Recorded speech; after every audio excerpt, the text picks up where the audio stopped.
যারাই ওসমান হাদিকে হত্যা করেছে তারাই আজকে ওসমান হাদির হত্যার প্রতিবাদের মাধ্যমে এই নৈরাজ্যকর পরিস্থিতির সৃষ্টি করছে। এবং অবশেষে গতকাল সিঙ্গাপুরে ওসমান হাদিকে মৃত ঘোষণা করা হয়েছে, যদিও তার ব্রেন ডেথ হয়েছিল আরো আগেই। কারা ওসমান হাদিকে হত্যা করেছে? গত শুক্রবার 12ই ডিসেম্বর জুমার নামাজের পরে গুলিবিদ্ধ হবার পর থেকে আমরা বেশ কিছু ট্রেন্ড লক্ষ্য করেছি। 2 ঘন্টার মধ্যেই একটা হাইপোথিসিস এলো যে বিএনপির নেতা মির্জা আব্বাস তার সংসদীয় আসনে জয় নির্বিঘ্ন করার জন্য এই ওসমান হাদিকে হত্যা করেছে।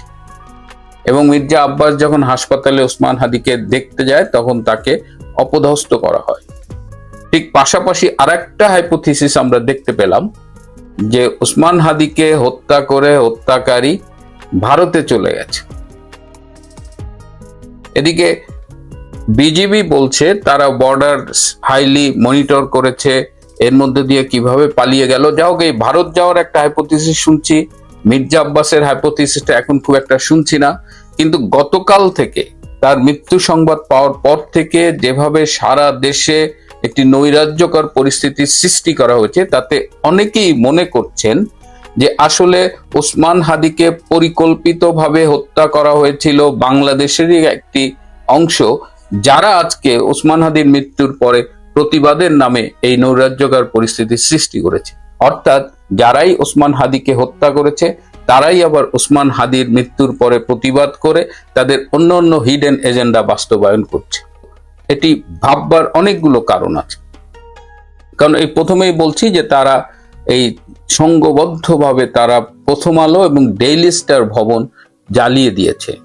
অথচ এই প্রথম আলো এবং ডেইলি স্টার শেখ হাসিনার রেজিমের বিদায়ে ব্যাপক ভূমিকা রেখেছিল এবং তারা ইউনূস রেজিমের সমর্থক। তারা বিভিন্ন সময়ে ইউনূস রেজিমকে প্রকাশ্যে সমর্থন করেছে। একবার ডক্টর ইউনূস যখন বলেছিল পদত্যাগ করবে, তখন তো মাহফুজ সাহেব কলামই লিখে ফেললেন যে প্লিজ আপনি রিজাইন করবেন না। তো সেই প্রথম আলো ডেইলি স্টার আজকে পুড়ে গেছে, ছায়ানট পুড়ে গেছে। 32 যেটা এর আগে একাধিকবার ভাঙচুর করা হয়েছে সেটি আবার ভাঙচুর করা হয়েছে গতকাল। তো গতকাল সব মিলিয়ে সারা দেশে 152টা স্থাপনা ভাঙচুর করা হয়েছে এবং নিহত হয়েছে কমপক্ষে 10 জন, তার মধ্যে 5 জন নিহত হয়েছে সাতক্ষীরায়, আর ঢাকা, খুলনা, ময়মনসিংহে নিহত হয়েছে। ময়মনসিংহে আবার একজন দীপু চন্দ্র দাস, তার বিরুদ্ধে অভিযোগ হলো ধর্মকে অবমাননা করেছে এবং তাকে কেবল হত্যা করেই ক্ষান্ত হয়নি, তাকে একদম তার লাশ নগ্ন করে জ্বালিয়ে পুড়িয়ে দেওয়া হয়েছে। বাংলাদেশে এই যে জ্বালিয়ে পুড়িয়ে দেওয়ার এই ট্রেন্ডটা আগে আমরা দেখিনি, যেটা শুরু হয়েছে বেসিক্যালি গত বছরের জুলাই আগস্টের এই জঙ্গি অভ্যুত্থানের মধ্য দিয়ে। এখন বাংলাদেশের কোন দিকে যাচ্ছে পরিস্থিতি? আমাদের সাংবাদিক নুরুল কবি, নিউ এজ পত্রিকার সম্পাদক, তাকেও রাজপথে শারীরিকভাবে নিগৃহীত করা হয়েছে, হেনস্থা করা হয়েছে। এদিকে গতকাল আমিন বাজারে গান পাউডার সহ বেশ কয়েকজন দুষ্কৃতিকারী গ্রেপ্তার হলে তারা বলেছে যে তারা এই গান পাউডার গুলো পাকিস্তান হাইকমিশনের থেকে পেয়েছে এবং সেটি জানা মাত্রই পাকিস্তান হাইকমিশন থেকে 8 জন জরুরি ভিত্তিতে বাংলাদেশ ত্যাগ করেছে। এবং এই যে সারা দেশ জুড়ে নৈরাজ্য হলো, চিটাগাং এবং খুলনায় ভারতীয় হাইকমিশনের যে কার্যালয়, স্থানীয় কার্যালয়, সেগুলো আক্রান্ত হলো। আজকে আবার শুনছি বারজুমা ঢাকায় যে ভারতীয় দূতাবাস আছে সেটি আক্রান্ত হতে পারে। আবার নানা রকমের এই অনিশ্চয়তার মধ্যে সারা দেশবাসীর মধ্যে এক ধরনের আতঙ্ক কাজ করছে। এবং দুঃখজনক হলো যে সারা বাংলাদেশের কোথাও বর্তমানে যে ইউনূস সরকার আছে তাদের কোনো তৎপরতা লক্ষ্য হয়নি। পরিস্থিতি নিয়ন্ত্রণে ইউনূস সরকারের পক্ষ থেকে কোনো তৎপরতা আমরা দেখিনি। আমাদের স্বরাষ্ট্র উপদেষ্টা লেফটেন্যান্ট জেনারেল অবসরপ্রাপ্ত জাহাঙ্গীর তার মোবাইল অফ করে রেখেছেন, তাকে পাওয়া যাচ্ছে না। এবং ডক্টর ইউনূস কালকে দুপুরবেলায় তার এই ভাষণটা রেকর্ড করেছেন এবং তিনি সবাইকে শান্ত থাকতে বলেছেন। এই শান্ত থাকতে বলে তিনি আসলে ধৈর্য ধরতে বলেছেন, শান্ত থাকতে বলেছেন, এটা বলে আসলে তিনি সবাইকে একটু উস্কে দিয়েছেন। এবং এই যে পুরো ঘটনাগুলো ঘটছে এই সবই পরিকল্পিত। শুরুতেই যেটা বললাম, যারাই ওসমান হাদিকে হত্যা করেছে তারাই আজকে ওসমান হাদির হত্যার প্রতিবাদের মাধ্যমে এই নৈরাজ্যকর পরিস্থিতির সৃষ্টি করছে এবং একটু খেয়াল করলেই দেখা যাচ্ছে যে বাংলাদেশে এই মুহূর্তে জঙ্গিরা সর্বত্র তৎপরতা দেখাচ্ছে। এই ভাঙচুর সন্ত্রাসের নেতৃত্ব দিচ্ছে এই জঙ্গিরা এবং এদের সাথে রয়েছে রাজনৈতিক শক্তি জামাত এবং শিবির। এই আন্দোলনের মধ্য দিয়ে আমরা 15 দফা দাবির কথাও শুনছি।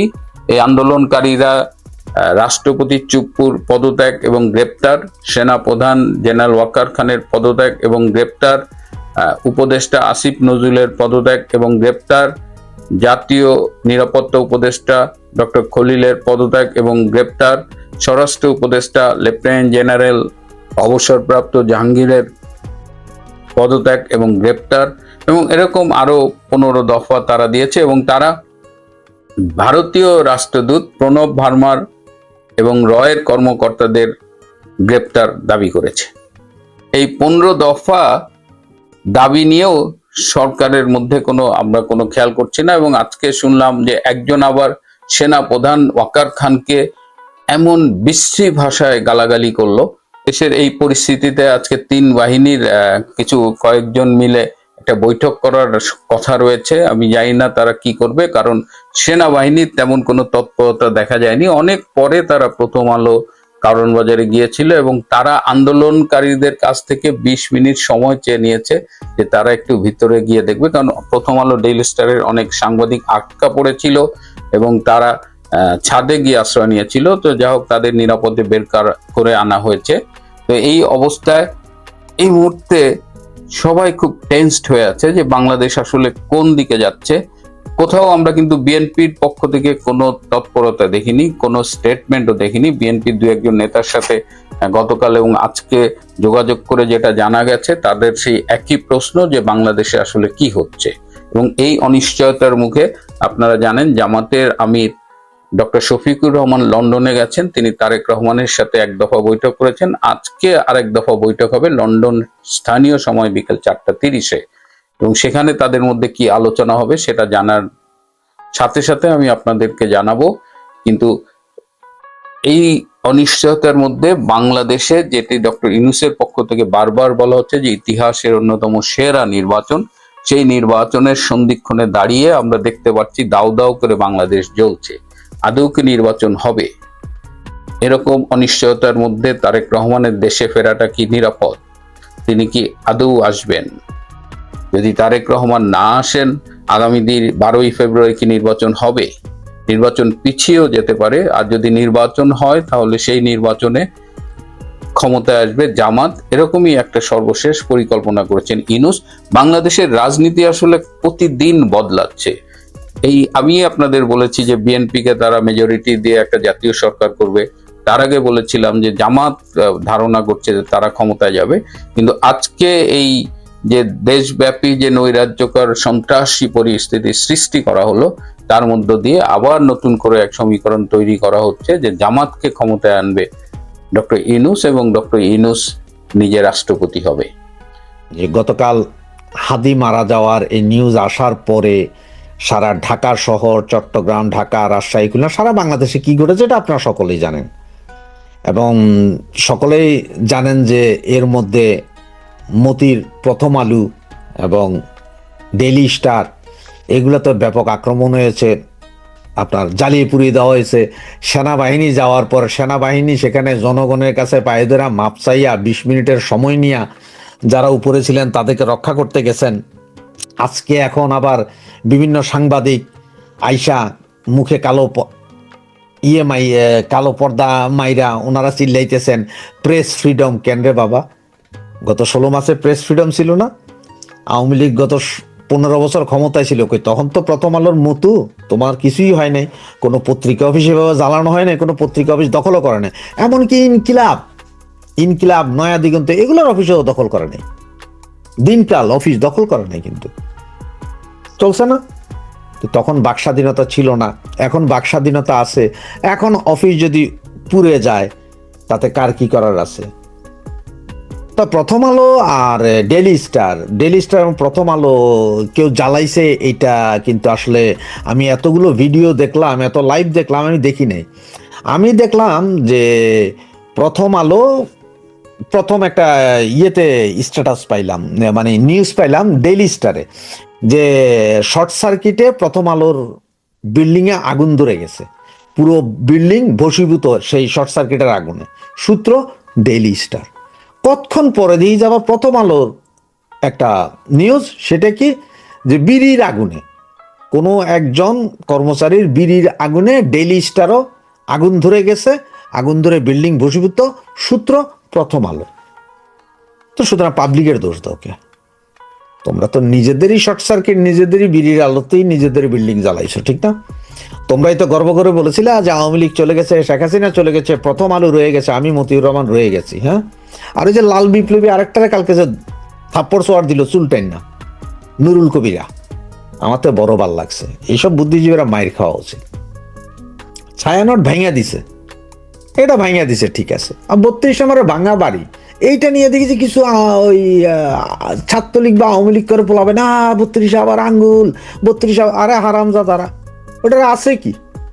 ওটার বাকি যা আছে ওইটি ভাঙ্গা ওইখান থেকে দরকার হয় কোপায়া মাটি লইয়া যাও, কোনো সমস্যা নাই ভাই। আপনাদের যা যা ভাঙার, যা যা ইয়ে করার আপনারা সব করেন ভাই, কোনো সমস্যা নেই, আপনারা করতে থাকেন। এটা পাবলিকও দেখতে চায় যে আপনারা নতুন কিছু আনতেছেন। এই যে কালকে একটা হিন্দু লোকরে সম্ভবত মাইরা বা মারার আগে জিন্দাই তারে গাছে ঝুলাই আগুন জ্বালাই দিছেন। আজকে তার বাপ মা ভাই বোন যেগুলো আছে ওরা দিচ্ছে আমার ছেলে তো বাটন ফোন চালায়, তো অশিক্ষিত একটা পোলা চালায় বাটন ফোন, বাটন ফোন চালায়, সে আবার ফেসবুকে কোথায় নবীজের ইয়ে করলো যে ওটা বাটন ফোন চালায়। এটা একটা অবাস্তব জিনিস যে বাটন ফোনে আবার ইন্টারনেট থাকে ভাই, এইটা আমি জীবনে শুনিনি। তো হাদি ভাই মারা গেলেন, হাদি ভাই মারা যাওয়ার পরে রিয়েকশন যা হবে বা কি হবে এগুলো গত 4 দিনের ভিডিও তো বলছিলাম। 12 তারিখ থেকে বলতেছিলাম যে হাদিকে এখানে ওই আওয়ামী লীগ ওই অমুক তমুক মারে নাই, হাদিকে মারছে ইসলামিস্টরা, এটা আপনাদের বারবার বলতেছিলাম। এবং এটাও বলছিলাম আমি যে মারার পরে দেখেন শুক্রবারে কি হয়, শুক্রবারে এরা বিশাল আক্রমণের চিন্তা ভাবনা আছে। তো ঠিক করে দিল। তো এখন আপনারা বলুন ভাই শুক্রবার কই গেছে, এটা তো বৃহস্পতিবার রাতে, আরে বৃহস্পতিবার রাতে 12টার পরেও চলছে, শুক্রবার আইসা গেছে, 24 ঘন্টা আগ পিছ হয়েছে। যেটা হয়তো আমি বলছি শুক্রবার, সেটা তো আর একদিন আগে করে দিছে। ইন্ডিয়ান এম্বাসিতে আক্রমণ হবে বারবার বলছিলাম আপনাদের, আক্রমণ হয়েছে। এবং চিটাঙেরটা আক্রমণ হবে এটা আমি কিন্তু বারবার বলছিলাম, হয়েছে। এবং আপনারা দেখেন কালকে চিটাঙে ইন্ডিয়ান এম্বাসিতে আক্রমণ হওয়ার পরে যাদের ধরে নিয়ে গেছে, সেইখানে সেসব ছেলেদেরকে দেখতে গেছে কে, মুফতি আজহার। এই যে আমি ছবিটা দিয়ে দিছি দেখেন, মুফতি আজহার সেখানে দেখতে গেছে। এবং সেখানে স্ট্যাটাসটা দেখছেন, ওই মুফতি আজহারের এক ছাত্র লিখছেন যে আগামীকাল ভোরের ভিতরে একটা নিউজ, ভালো নিউজ আসবে। কারণ মুফতি আজহার গেছে ওদের ছাড়াই নিতে। সুতরাং ভারতীয় এম্বাসিতে আক্রমণ করছে, এতে আমার কোনো দুঃখ নাই ভাই। ভারতীয় এম্বাসিতে আক্রমণ করলে আমার কি, বরঞ্চ আমি তো বলি যে ভারতীয় এম্বাসিতে আক্রমণের কি দরকার, পুরো ভারতীয় এম্বাসি সব জ্বালাই দাও, বাংলাদেশে কোনো ভারতীয় এম্বাসি থাকবে না, সমস্ত দোকান থেকে ভারতীয় প্রোডাক্ট বাই করে জ্বালাই দাও, আমার কোনো সমস্যা নেই। পুরা ভারত বাংলাদেশ বর্ডার এরিয়াতে পুরা 20 ফিট দেওয়াল তুলা দাও উপর করে, ওই যে ইসরায়েল আর প্যালেস্তাইনের মধ্যে যেরকম দেওয়াল আছে এরকম দেওয়াল তুলা দাও, পয়সা লাগলে আমরা দিব, তুইলা দিয়া ফুল ব্লক করে দাও। ভারতের লাগে আমাকে কোনো সম্পর্ক রাখা যাবে না, আমরা ভারতের কোনো কিছু চাইও না, আনবো না, খাবো না, দামও না, বন্ধ করে দাও। এবং এইটা করা উচিত আমার মনে হয় আর কি। সুতরাং ভাই ভেজাল কমবে, আমার কথা হচ্ছে ভেজাল কমান। আপনারা যা যা ভাইঙ্গা যা যা ব্লক করে ভেজাল কমাইতে ভেজাল কমান, পাবলিক শান্তিতে থাক। তো আবার আসি সেই ইসলামী বিপ্লবের কথা। এই মুহূর্তে যা খবর পাওয়া যাচ্ছে, আজকে ভোর 9টার পর থেকে হেফাজতের আমির, তারপরে আপনার চরমনায়ের আমির, আরো ইসলামিক দলগুলোর আমিরদের সাথে যোগাযোগ হচ্ছে। যেহেতু জামাত নাই, কারণ জামাত নেতা কিন্তু বুঝে গেছে এনে কিছু একটা করবে, কারণ পিছন থেকে তো ঘটাইতেছে জামাত। এই জন্য ধরি মাছ নাসুই পানি পরিষ্কার থাকার জন্য উনি কিন্তু চলে গেছে কোথায়, লন্ডনে, এখন লন্ডনে আছে। তো বাকি ইসলামিক দলগুলোর সাথে কথা বলছে, যমুনা অভিমুখে একটা মিছিল যাবে। এরপরে আপনার আমাদের সেনা প্রধান আবার সেই আগের মতো দায়িত্ব নিয়ে ঘোষণা দিবেন, এবং ঘোষণা দেওয়ার ডাক্তার ইউনুসের অধীনে, ডাক্তার ইউনুসকে রেখেই ইসলামিক রেভলিউশন হবে, ইসলামিক বিপ্লব ঘটবে এখানে। এবং সেইখান থেকে এরপরে আগামীকাল থেকে, পরশু থেকে বা তরশু থেকে, এই ধরেন সপ্তাহখানিকের ভেতরেই যা হওয়ার হয়ে যাবে। সুতরাং ইসলামিক রেভলিউশন ইসলামিক দেশ হিসেবে আত্মপ্রকাশ করবে, মানে রেভলিউশন অফ ইসলাম। ঠিক সেই ইরানের মতো হইতে পারে, অথবা অন্য আরো দুই একটা মনে হয় ইসলামিক রেভলিউশন কান্ট্রি আছে, ওদের মতনই একটা চিন্তাধারা করতেছে এই মৌলবাদীরা, যার কারণে ছায়ানট মায়ানট কায়ানট যা আছে। এবং এর মধ্যে আজকে যদি নাও হয়, হাদির লাশ ঢাকায় এসে পৌঁছার পরে, তার জানাজার আগে বা পরে আরেক দফা কঠিন ভাঙচুর চলবে, এবং সেই দিন হয়তো ইন্ডিয়ান এম্বাসি ঢাকারটা চরম আক্রমণ হবে। সুতরাং আমি আগেও বলছি, ভাই আক্রমণ হোক, ভাঙুক, আমার কোনো সমস্যা নাই। যেমন ভারতীয়দের, এখন আমি গতকালকে ভিডিওতে বলছিলাম, সমস্ত ভারতীয়দের লিস্ট অলরেডি মৌলবাদীদের কাছে আছে। কে কোথায় কি খান, কি চাকরি করেন, কোন দোকানে যান, কোথায় যায় চা খান, ভারতীয়রা আপনাদের সবাই জানে। সুতরাং একটা একটা করে এখন কাহিনী করা হবে।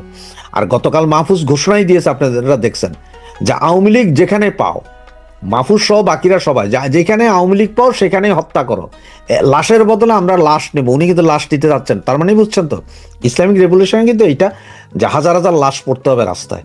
সুতরাং আওয়ামী লীগ নেতাকর্মীদের লাশ রাস্তায় ফালাইতে হবে, না হলে ইসলামিক রেভলিউশন হবে না। সুতরাং মৌলবাদীরা লাশ ফেলবে, ইসলামিক রেভলিউশনের পথেই বাংলাদেশ এগিয়ে যাচ্ছে। সুতরাং সময় যা ছিল হাত থেকে সব বেরিয়ে গেছে। আর আপনারা যারা মনে করেন যে কেন ইন্ডিয়া এসে আমারে ক্ষমতায় বসাই দিয়ে, না, ইন্ডিয়া কেন ক্ষমতায় বসাবে? ইন্ডিয়া কোনো সন্ত্রাসী রাষ্ট্র না তো, যাইসে আপনার দেশ দখল করে ক্ষমতায়। ইন্ডিয়া প্রয়োজনে এর 7 সিস্টারে যাইতে যে জায়গা লাগে ওইখান থেকে আর একটু বেশি, একটু টুকরা করে নিয়ে চলে যেতে পারে, এর দূর করতে পারে, এর বেশি করবে না। আপনারা মনে করেন না যে আপনাদের আইনা ক্ষমতায় বসা যায় না, আপনাদের আশ্রয় দিচ্ছে এটাই বহুত, এর চেয়ে বেশি কিছু আশা করেন না। কারণ আপনারা যেহেতু করতে পারবেন না কিছু, সুতরাং আশাও করেন না, এই আশা বাদ দেন। আপনারা যেহেতু কিছু করতে পারবেন না, গড্ডালিকা প্রবাহে গা ভাসান, যেমন গত 15 বছর ভাসাইছিলেন। মৌলবাদীদের উত্থান দেখেছিলেন, 1.5 লক্ষ মাদ্রাসা খোলার চান্স দিয়েছিলেন, বাংলাদেশের বড় বড় ওয়াজ মাহফিল করে সেটা ডোনার যেহেতু আপনারাই ছিলেন, এখন আর কি সেটা তো আপনারাই আনছেন। এই যে ইসলামী বিপ্লব বলেন আর ইসলামের ঝান্ডা বলেন, এটা তো আপনারাই আনছেন। সুতরাং এটা মানিয়া লইয়া, রিয়েলিটি মানিয়া লইয়া, তাদের সাথে একত্রীভূত হইয়া আপনারা আগায়া যান। কারণ আজকে আপনাদের কারণেই দেশের এই অবস্থা। যতই বলেন যে জঙ্গি মঙ্গি, এগুলো সব উৎপাদন কিন্তু আপনারা করছেন, আপনাদের বাইরে কেউ হয় নাই। বাকি আরো কিছু বললে হয়তো আপনাদের এখন লুঙ্গি খুলে যাবে, অনেকে গালাগালি শুরু করবে। কারণ হচ্ছে যে আপনারা তো আবার নিজেদের ব্যাপারে কোনো কিছু শুনতে রাজি না, আপনাদের যে ভুল আছে এইটা আপনারা শুনতে রাজি নাই। আজকে আপনাদের কারণেই এই অবস্থা। কেউ যদি বলেন যে না ভাই আমাদের কারণে না, তাহলে আমি বলবো 560টা মসজিদ কেন করছিলেন? এই যে কওমিদেরকে স্বীকৃতি কেন দিছিলেন? হাজার হাজার মাদ্রাসা খোলার অনুমতি কেন দিছিলেন? বড় বড় ওয়াজ মাহফিল, ওই তাহিরি মাহিরেদের আইনে ওয়াজ মাহফিলের ডোনার কারা ছিল? আপনারা। সভাপতি কারা ছিলেন? আপনারা। ওখানে না ওয়াজ মাহফিলের, সে তো আপনারাই করছেন। এখন স্বীকার করবেন না কেন? বাংলাদেশের মানুষের কোনো টেনশন নেই, বাংলাদেশের মানুষের টেনশন একটা, যে একটু শান্তিতে থাকতে চাই। এবার সেটা ইসলামী বিপ্লব হোক, ইসলামিক দেশ হোক, আর ওই ইহুদির দেশ হোক, তাতে কারো মাথা ব্যথা নাই, তাতে ওনাদের কারো মাথা ব্যথা নাই। বাঙালির মাথা ব্যথা নেই, বাঙালি চুপচাপ কইরা যান আপনারা যা ইচ্ছা। সুতরাং এই মৌলবাদীরাও বুঝা গেছে এটা, যতই কাউ কাউ রাও রাও করেন কোনো কাজ হবে না।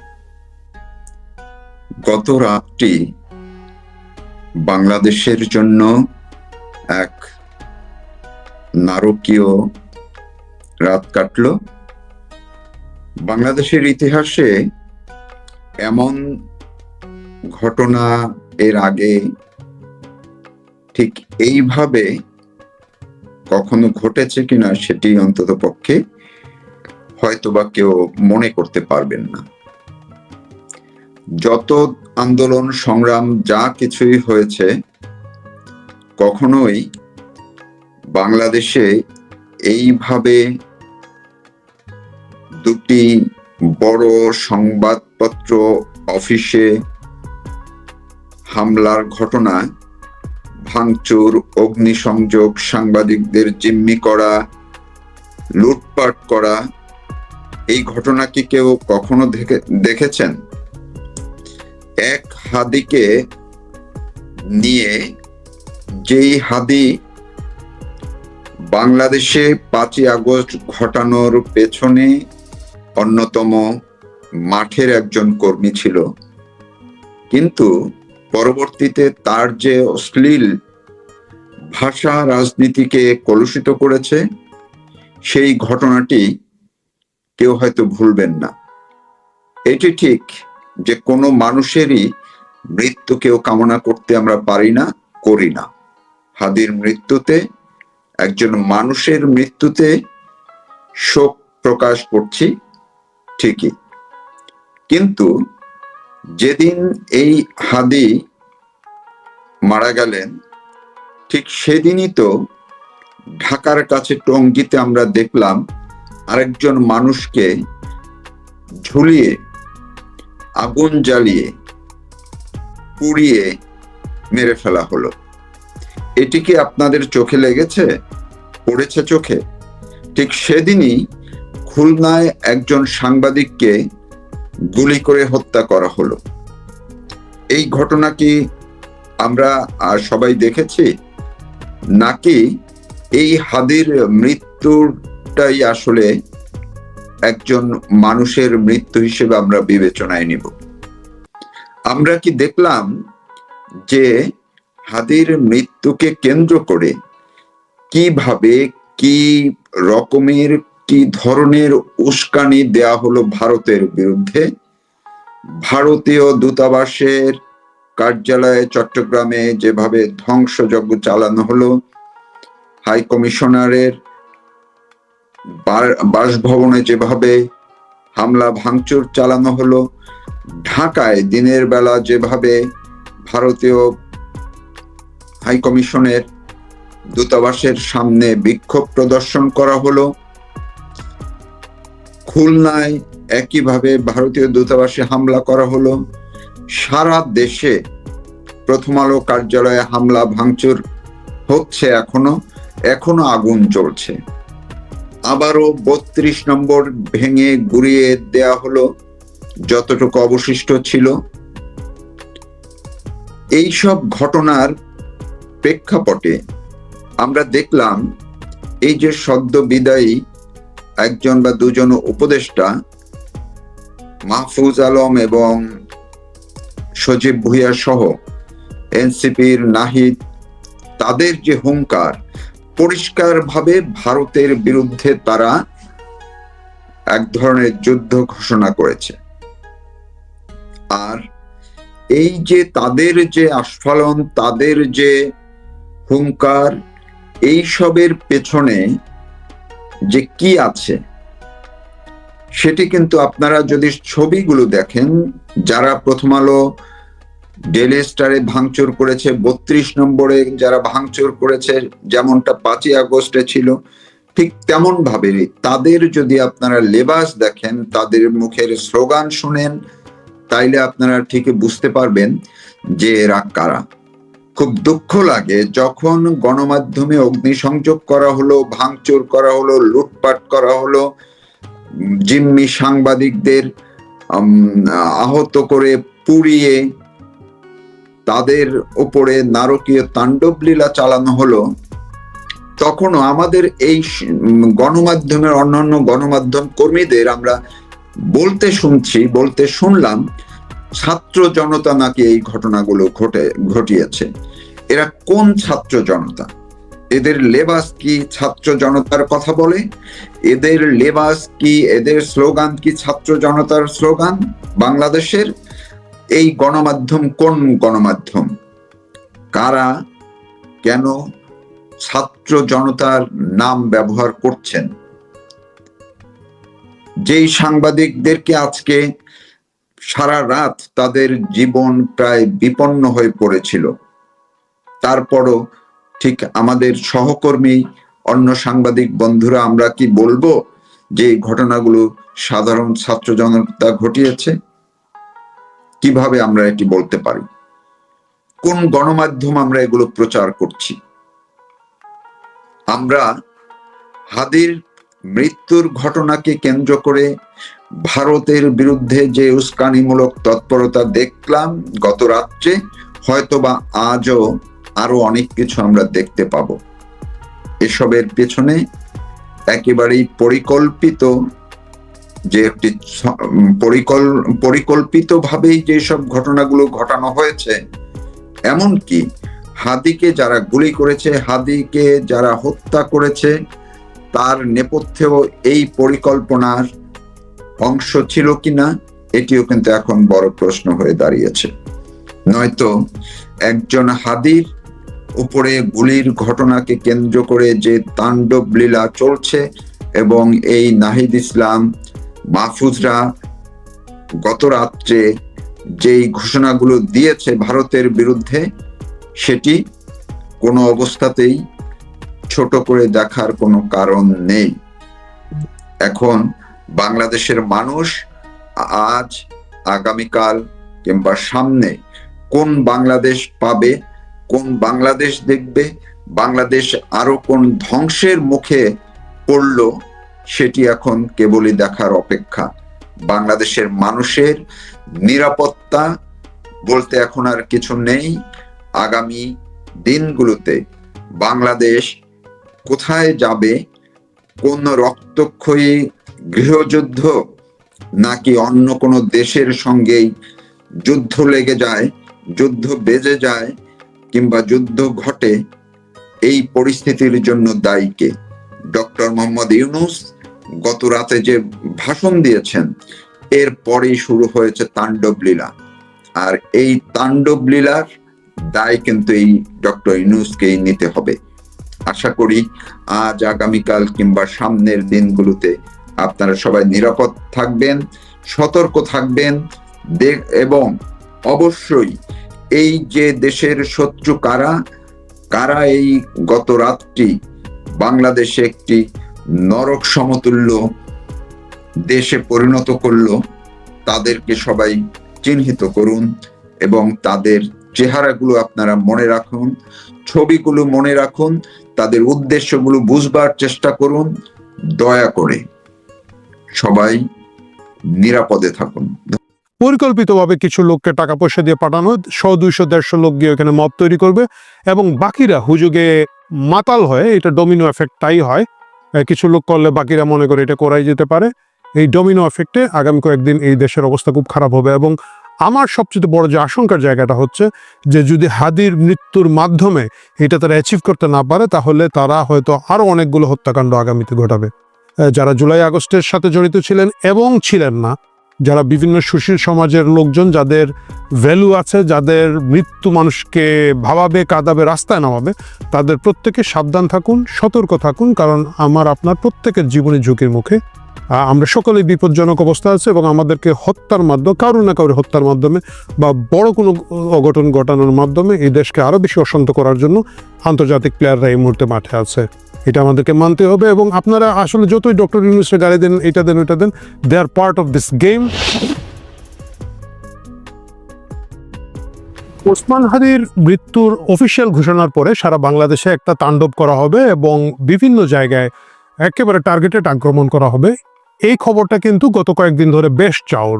আপনাদের যারা আমার মতো বা অনেকেরই অনেকগুলো হোয়াটসঅ্যাপ গ্রুপ থাকে, আপনারা জানেন যে হোয়াটসঅ্যাপ গ্রুপগুলোতে এই মেসেজগুলো চালাচালি হচ্ছে এবং সকলেই জানে যে এক ধরনের প্রস্তুতি নেওয়া হচ্ছে, একটা মব শোডাউন দেওয়া হবে সারা বাংলাদেশ জুড়ে এবং কিছু স্পেসিফিক জায়গায় ভাঙচুর করাই হবে। মানে জাস্ট মূর্খরা চলে যাবে 32 নম্বর ওই ভাঙ্গাটা ভাঙতে, কিন্তু বাকিদেরকে খুব প্ল্যান অনুযায়ী বিভিন্ন জায়গায় সেট করা হচ্ছে। এই খবর আমরা সকলেই জানি এবং যদি আমরা সকলেই জানি, অবশ্যই বাংলাদেশ সরকারের সকল গোয়েন্দা সংস্থা এই জিনিসগুলো জানে। সেনাবাহিনীর গোয়েন্দা সংস্থা জানে, পুলিশের গোয়েন্দা সংস্থা জানে, সকলেই জানে। এবং ওসমান হাদির মৃত্যু খুব আকস্মিক ঘটনা না। তিনি যেদিন আহত হয়েছেন সেদিন থেকে আমরা সকলেই প্রার্থনা করছিলাম, দোয়া করছিলাম যাতে আল্লাহ তাকে সুস্থ করে আবার আমাদের মাঝে ফিরিয়ে দেন। কিন্তু আমরা সকলেই জানি যে তিনি খুবই একটা স্ট্রাগল করছেন এবং তার পরিস্থিতি থেকে বেঁচে আসার সম্ভাবনা খুবই কম। যদি আল্লাহ দয়া না করেন, তাহলে বিশেষভাবে যদি আল্লাহ তাকে মাফ না করে থাকেন, তাহলে ওই অবস্থা থেকে তিনি ফিরে আসতে পারবেন না। এবং তার পরবর্তীতে যে এই তাণ্ডবটা করা হবে, যেটা গত রাতে থেকে সারা বাংলাদেশে চলছে এবং ঢাকা শহরে চলছে, এটা আমরা সকলেই জানতাম। জানার পরেও সরকার এই কোনো ধরনের ব্যবস্থা নেয় নাই। কারণটা কি? কারণটা হচ্ছে একটা বড় ষড়যন্ত্রের ভিতর দিয়ে আমরা এই দেশটা যাচ্ছি এবং এই ষড়যন্ত্রের দ্বিতীয় পার্টে ওসমান হাদিকে কেন্দ্র করে, ওসমান হাদির লাশকে কেন্দ্র করে এই গোটা তাণ্ডবটা রটানো হচ্ছে। আপনারা দেখবেন যে একেবারে শুরুতেই প্রথম আলো এবং ডেইলি স্টার পুড়িয়ে দেওয়া হলো। আমি জানি অনেকেই খুব খুশি হয়েছেন, মানে প্রথম আলো এমন একটা উদ্ভট জায়গার মধ্যে দাঁড়িয়ে আছে যে ওকে পুড়ালে শেখ হাসিনা বিরোধী যারা আছে তারা তো পুড়িয়েছেই, এবং যারা শেখ হাসিনা পন্থী তারাও খুব খুশি হয়েছে যে যা শালা লাল বদর এখন তুই বুঝগা। কিন্তু বাস্তবতা হচ্ছে এই খুশি হওয়া আমাদের উচিত না। যে খুশিটা এর আগে গত বছর 24-এর 5ই আগস্টের আগে এবং পরে পরে অনেকেই হচ্ছিলেন, এবং যাদেরকে আমরা বারবার বলছিলাম যে এইটা একটা বৃহত্তর ষড়যন্ত্রের অংশ হিসেবে উগ্র ডানপন্থীদের হাতে এই দেশটা আপনারা তুলে দিচ্ছেন, সেই আমাদের বন্ধুবান্ধব লাল বদররা অনেকেই তখন এই জিনিসটাকে কলার ঝাড়া দিয়ে দিয়েছেন, এবং তারা সকলেই বলেছেন বিকল্পকে আমি আপনি সকলেই বিকল্প। এই বিকল্পরা এখন দৌড়ের উপরে আছেন। এই বিকল্পদের মধ্যে যারা কালচারাল লোকজন যারা ছিলেন এই আন্দোলনের মধ্যে, এদের অধিকাংশই দেখবেন আপনি আমেরিকা চলে গেছে, ফ্রান্সে চলে গেছে, কানাডায় আছে কয়েকজন, ওইখানের মধ্যে তারা সুখে শান্তিতে বাস করছে এই দেশ নিয়ে, আর তাদের কোনো ধরনের মাথা ব্যথা নাই। একেবারে বড় বড় অনলাইন ইনফ্লুয়েন্সার থেকে শুরু করে বড় বড় অনেক শিল্পী, সাহিত্যিক, নির্মাতারা এইভাবে চলে গিয়েছেন, কারণ ইট ওয়াজ এ টোটাল প্যাকেজ। তখন আপনারা যারা আমাদের কথাগুলো শোনেন নাই, এখন দয়া করে আবার শুনেন। গরিবের কথা বাসি হলে ফলবে। এই মুহূর্তে দেশে যে অবস্থাটা চলছে এটা হচ্ছে সেকেন্ড ফেজ, এটা হচ্ছে একটা দ্বিতীয় পর্যায়ে। এটা করাই হয়েছে যাতে বর্তমানের যে ইন্টারিম সরকার আছে তাকে আমরা যতই গালি দিই, একটা ইন্টারিম সরকার আছে তাকে ফেলে দিতে হবে, এবং এই ফেলে দিয়ে আর্মি ব্যাক একটা নতুন কাহিনী তৈরি করার জন্য এইখানের মধ্যে বিদেশি ষড়যন্ত্র চলছে, এবং বিদেশি ষড়যন্ত্র অবভিয়াসলি এটার সাথে বাংলাদেশ সেনাবাহিনী জড়িত। এই বিষয়ে এখন লুকাছাপা করার কিছু নাই। আপনারা যতবারই দেখবেন এই দেশের মধ্যে বড় বড় দুর্যোগ এসেছে, ক্ষমতা সেনাবাহিনী দখল করার আগে এই ধরনের অস্থিরতা তৈরি হয়েছে। আপনারা দেখেন এই প্রথম আলো ডেইলি স্টারের কার্যালয়ের সামনে নুরুল কবিরের মতো একজন সর্বজন শ্রদ্ধা সম্পাদককে যখন লাঞ্ছনা করা হচ্ছে, আশেপাশে সেনাবাহিনী দেখছে, আঙ্গুল চুষছে এবং বগল বাজাচ্ছে, কারণ এই পুরো জিনিসটাই তাদের পরিকল্পনা মতো হচ্ছে, তাদের প্ল্যান মতো হচ্ছে। এবং সেই প্ল্যানের সাথে যদি আমরা আপনারা জড়িয়ে পড়ি, এই দিকে হোক আর ওই দিকে হোক, এটা একটা দেশের জন্য খুব বিপজ্জনক অবস্থা তৈরি করবে। আমাদেরকে বুঝতে হবে যে ওসমান হাদির যে মৃত্যু হয়েছে, তাকে যে বা যারা খুন করে থাকুক না কেন, তাদের প্রত্যেকের সর্বোচ্চ শাস্তি আমাদের প্রয়োজন আছে। কিন্তু এই খুনিরা কিভাবে এখন পর্যন্ত ধরাছোঁয়ার বাইরে আছে, তারা দেশে থাকুক আর দেশের বাইরে থাকুক, কেন তাদেরকে ধরাছোঁয়া যাচ্ছে না? যেখানে একজন মুখোশ ঢাকা কাজের মেয়ে খুন করেছিল, খুন করার পরে তাকে ওই প্রত্যন্ত গ্রামাঞ্চল থেকে ধরে নিয়ে আসা গেল, এদেরকে কেন ধরা হচ্ছে না? এদের পিছনে কিভাবে এজেন্সিগুলোর সমর্থন আছে, কিভাবে একটা মোটরসাইকেলের জায়গায় আর একটা মোটরসাইকেল দেখিয়ে ধুমধাম করে একটা লোককে গ্রেফতার করা হচ্ছে, এই প্রশ্নগুলো কিন্তু এখনো তোলার সময় আছে। তবে তার থেকে বড় জিনিসটা হচ্ছে দেশের স্বার্থে, দেশকে যদি বাঁচাতে হয়, আগামী নির্বাচন বানচালের এই যে টোটাল চেষ্টাটা হচ্ছে, এটার বিরুদ্ধে আমাদের সবাইকে একসাথে রুখে দাঁড়াতে হবে। হ্যাঁ, নির্বাচনে যেই আসুক, যত খারাপ লোকই আসুক, আপনার যত অপছন্দের লোকই আসুক, যতক্ষণ না একটা নির্বাচিত সরকার এই দেশের মধ্যে আসবে, এই ষড়যন্ত্র খুব মারাত্মক দিকে যাচ্ছে। এবং এটাকে আপনারা দেখি না কি হয় এইভাবে যদি ধরে রাখেন, বিপদ থেকে আমরা কেউই বাঁচব না। আমার অনেক বন্ধু বান্ধব প্রথম আলো ডেইলি স্টারের উপর হামলা হয় মহা খুশি, আমাকে ইনবক্সে পাঠিয়েছেন। প্রথম আলো আমাদের একজন বন্ধু আছেন, যেমন ধরুন শিমু নাসের 5ই আগস্টের পরে বলেছিলেন যে এই যে কিবোর্ডের ব্যাকস্পেস না চেপে লিখতে পারি, এই বাক স্বাধীনতার জন্যই লড়াই করেছিলাম। তো আমাকে একজন ইনবক্সে লেগেছে, ভাই আপনাদের শিমু নাসের তখন কিবোর্ডটাই পুড়ে ফেলাছে।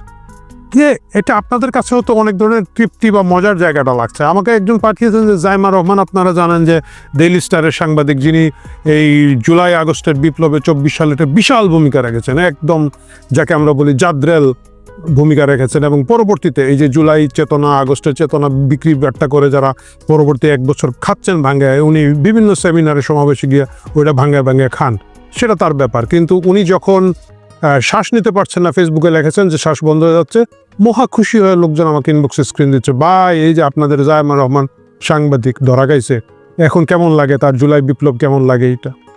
এই জিনিসগুলো নিয়ে আমরা অনেক হাসি ঠাট্টা করতে পারবো, আপনি পারবেন, আমি পারবো, আরো অনেকেই হয়তো করতে পারবেন, কিন্তু বাস্তবতা হচ্ছে একই জিনিসের পুনরাবৃত্তিটা ঘটছে।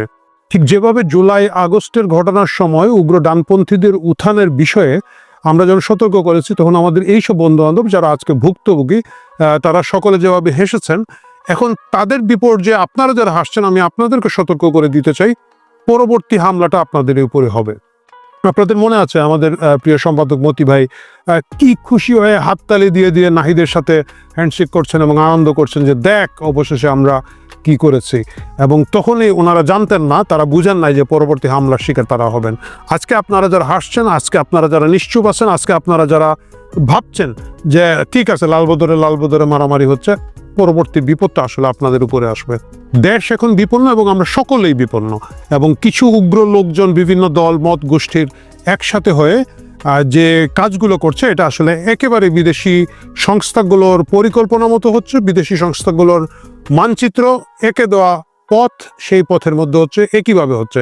আপনারা দেখবেন, আমি দেখলাম যে এনসিপির এক নেত্রী যেমন উদিচিকে টার্গেট করে 3 দিন ধরে স্মির ক্যাম্পেইন করছেন, এবং তখনই আমি বুঝেছি যে উদিচি এবং ছায়ানট দুটোর নাম যখন উনি বলেছেন যে এই দুটোর উপরে হামলা করবে, মানে তখন পর্যন্ত তো সকলেই মোটামুটি যারা একটু সচেতন ঢাকায় তারা জানতেন যে একটা হামলার প্রস্তুতি হচ্ছে বিভিন্ন জায়গায়, এবং এই প্রস্তুতির মধ্যে তখন ছায়ানট ঢুকে যাবে এবং উদিচি ঢুকে যাবে। এনসিপির ওই নেত্রীর বক্তৃতা, মানে উনি যখন এটা ক্যাম্পেইন শুরু করেছেন তখন কিন্তু ইনবক্সে চালাচালি হয়েছে, এবং আমাদের যারা সাংস্কৃতিক মনা বন্ধু বান্ধব আছেন যোগসূত্রে, তারা প্রত্যেকে সতর্ক করেছেন যে হ্যাঁ এটা হবে, এবং এটার পিছনে হয়তো উদিচির আর্টিস্টরা এবং ছায়ানট এই প্রতিষ্ঠানগুলোর উপরে হামলা হতে পারে।